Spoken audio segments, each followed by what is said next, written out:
लाखों करोड़ों स्तुतियों में यह भगवान विष्णु की एक ऐसी दिव्य स्तुति है जिसे सुनने का अवसर बार बार नहीं मिलता। मान्यता है कि श्रद्धा से इसे एक बार सुनने पर वर्षों से अटके काम बनने की राह खुलती है और श्री हरि की कृपा जीवन में बनी रहती है। इसलिए इसे अंत तक जरूर सुने।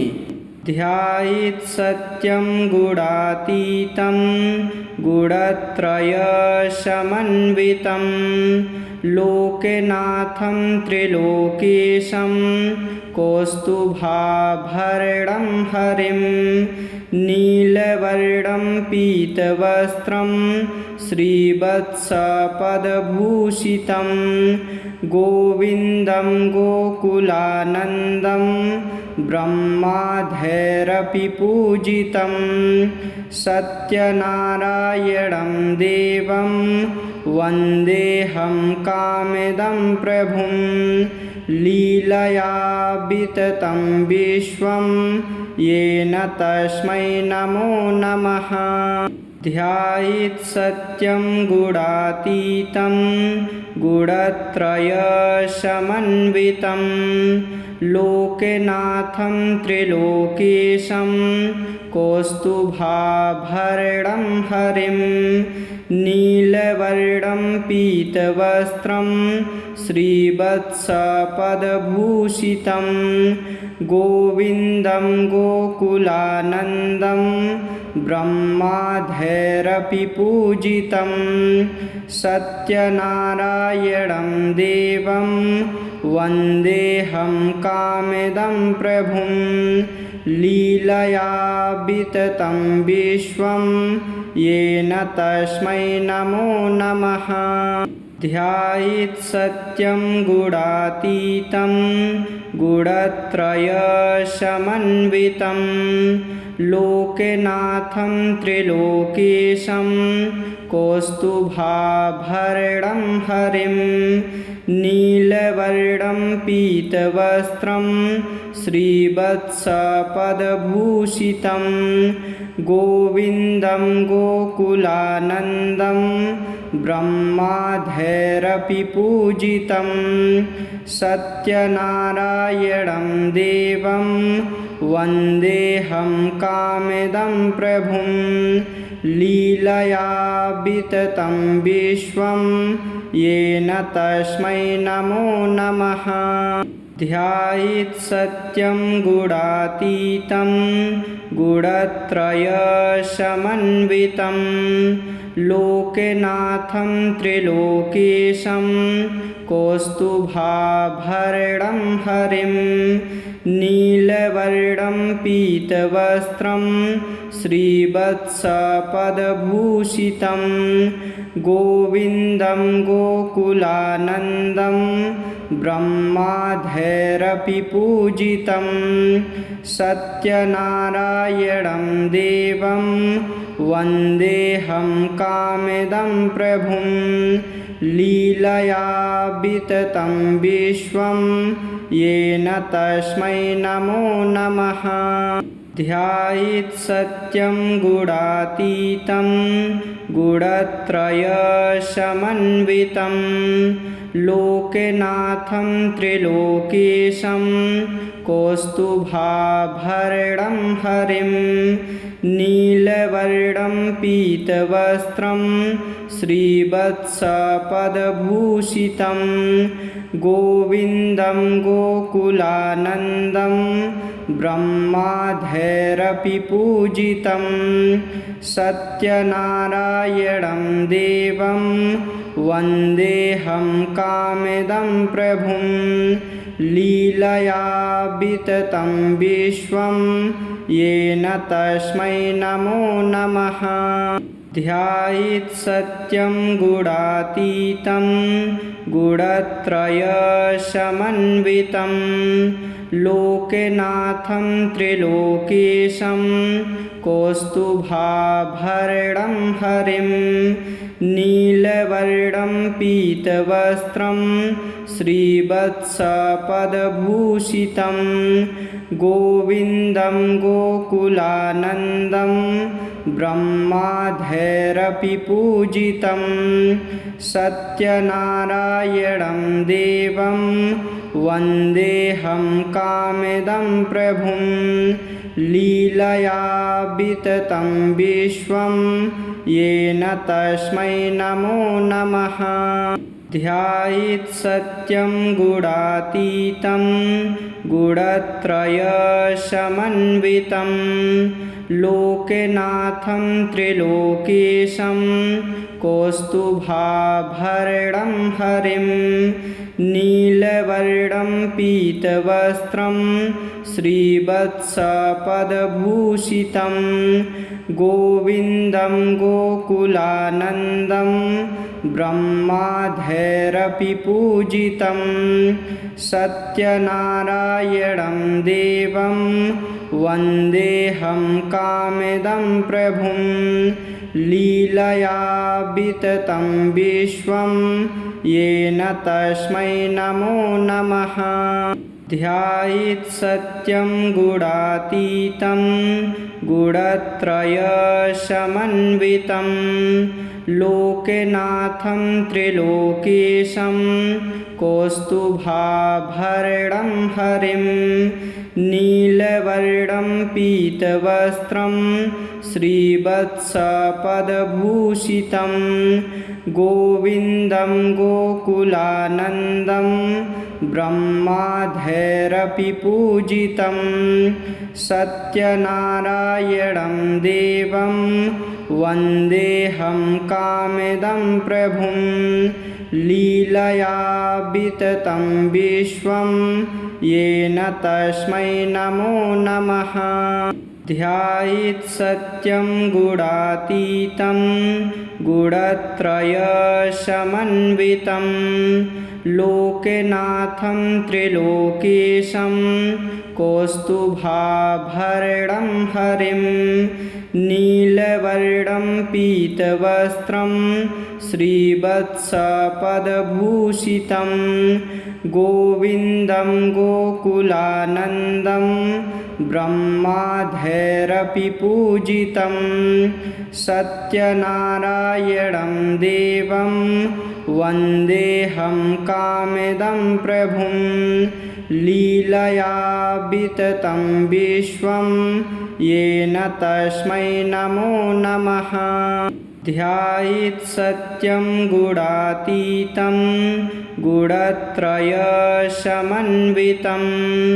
लोकनाथं त्रिलोकेशं कौस्तुभाभरणं हरिं नीलवर्णं पीतवस्त्रं श्रीवत्सपदभूषितं गोविन्दं गोकुलानन्दं ब्रह्माद्यैरपि पूजितं सत्यनारायणं देवं वन्देऽहं कामिदं प्रभुं लीलया विततं विश्वं येन तस्मै नमो नमः। ध्यायेत् सत्यं गुणातीतं गुणत्रयसमन्वितं लोकनाथं त्रिलोकेशं कौस्तुभाभरणं हरिं नीलवर्णं पीतवस्त्रं श्रीवत्सपदभूषितं गोविन्दं गोकुलानन्दं ब्रह्माद्यैरपि पूजितं सत्यनारायणं देवं वन्देऽहं कामिदं प्रभुं लीलया विततं विश्वं येन तस्मै नमो नमः। ध्यायेत् सत्यं गुणातीतं गुणत्रयसमन्वितं लोकनाथं त्रिलोकेशं कौस्तुभाभरणं हरिं नीलवर्णं पीतवस्त्रं श्रीवत्सपदभूषितं गोविन्दं गोकुलानन्दं ब्रह्माद्यैरपि पूजितं सत्यनारायणं देवं वन्देऽहं कामिदं प्रभुं लीलया विततं विश्वं येन तस्मै नमो नमः। ध्यायेत् सत्यं गुणातीतं गुणत्रयसमन्वितं लोकनाथं त्रिलोकेशं कौस्तुभाभरणं हरिं नीलवर्णं पीतवस्त्रं श्रीवत्सपदभूषितं गोविन्दं गोकुलानन्दं ब्रह्माद्यैरपि पूजितं सत्यनारायणं देवं वन्देऽहं कामिदं प्रभुं लीलया विततं विश्वं येन तस्मै नमो नमः। ध्यायेत् सत्यं गुणातीतं गुणत्रयसमन्वितं लोकनाथं त्रिलोकेशं कौस्तुभाभरणं हरिं नीलवर्णं पीतवस्त्रं श्रीवत्सपदभूषितं गोविन्दं गोकुलानन्दं ब्रह्माद्यैरपि पूजितं सत्यनारायणं देवं वन्देऽहं कामिदं प्रभुं लीलया विततं विश्वं येन तस्मै नमो नमः। ध्यायेत् सत्यं गुणातीतं गुणत्रयसमन्वितं लोकनाथं त्रिलोकेशं कौस्तुभाभरणं हरिं नीलवर्णं पीतवस्त्रं श्रीवत्सपदभूषितं गोविन्दं गोकुलानन्दं ब्रह्माद्यैरपि पूजितं सत्यनारायणं देवं वन्देऽहं कामिदं प्रभुं लीलया विततं विश्वं येन तस्मै नमो नमः। ध्यायेत् सत्यं गुणातीतं गुणत्रयसमन्वितं लोकनाथं त्रिलोकेशं कौस्तुभाभरणं हरिं नीलवर्णं पीतवस्त्रं श्रीवत्सपदभूषितं गोविन्दं गोकुलानन्दं ब्रह्माद्यैरपि पूजितं सत्यनारायणं देवं वन्देऽहं कामिदं प्रभुं लीलया विततं विश्वं येन तस्मै नमो नमः। ध्यायेत् सत्यं गुणातीतं गुणत्रयसमन्वितं लोकनाथं त्रिलोकेशं कौस्तुभाभरणं हरिं नीलवर्णं पीतवस्त्रं श्रीवत्सपदभूषितं गोविन्दं गोकुलानन्दं ब्रह्माद्यैरपि पूजितं सत्यनारायणं देवं वन्देऽहं कामिदं प्रभुं लीलया विततं विश्वं येन तस्मै नमो नमः। ध्यायेत् सत्यं गुणातीतं गुणत्रयसमन्वितं लोकनाथं त्रिलोकेशं कौस्तुभाभरणं हरिं नीलवर्णं पीतवस्त्रं श्रीवत्सपदभूषितं गोविन्दं गोकुलानन्दं ब्रह्माद्यैरपि पूजितं सत्यनारायणं देवं वन्देऽहं कामिदं प्रभुं लीलया विततं विश्वं येन तस्मै नमो नमः। ध्यायेत् सत्यं गुणातीतं गुणत्रयसमन्वितं लोकनाथं त्रिलोकेशं कौस्तुभाभरणं हरिं नीलवर्णं पीतवस्त्रं श्रीवत्सपदभूषितं गोविन्दं गोकुलानन्दं ब्रह्माद्यैरपि पूजितं सत्यनारायणं देवं वन्देऽहं कामिदं प्रभुं लीलया विततं विश्वं येन तस्मै नमो नमः। ध्यायेत् सत्यं गुणातीतं गुणत्रयसमन्वितं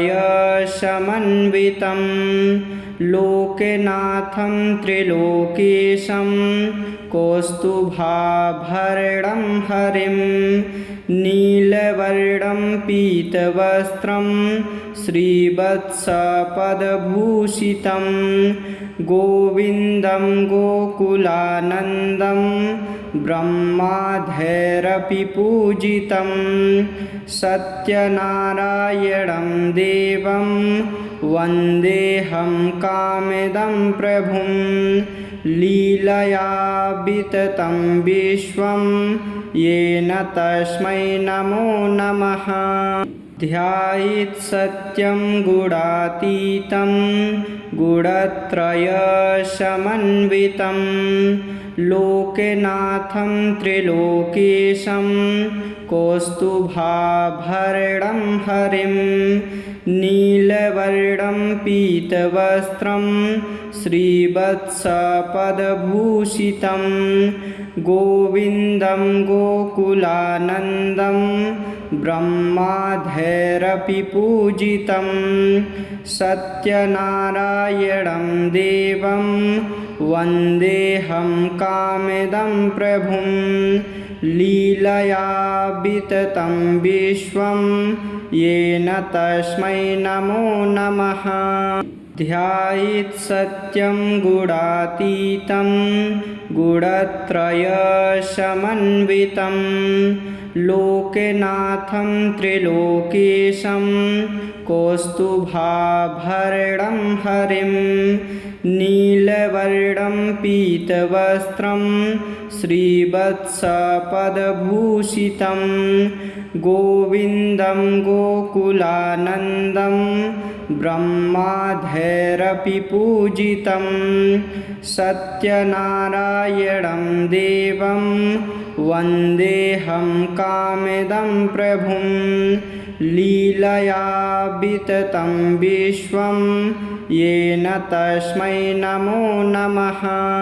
ध्यायेत् सत्यं गुणातीतं गुणत्रयसमन्वितं लोकनाथं त्रिलोकेशं कौस्तुभाभरणं हरिं नीलवर्णं पीतवस्त्रं श्रीवत्सपदभूषितं गोविन्दं गोकुलानन्दं ब्रह्माद्यैरपि पूजितं सत्यनारायणं देवं वन्देऽहं कामिदं प्रभुं लीलया विततं विश्वं येन तस्मै नमो नमः।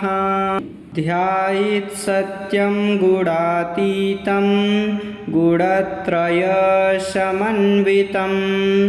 लोकनाथं त्रिलोकेशं कौस्तुभाभरणं हरिं नीलवर्णं पीतवस्त्रं श्रीवत्सपदभूषितं गोविन्दं गोकुलानन्दं ब्रह्माद्यैरपि पूजितं सत्यनारायणं देवं वन्देऽहं कामिदं प्रभुं लीलया विततं विश्वं येन तस्मै नमो नमः।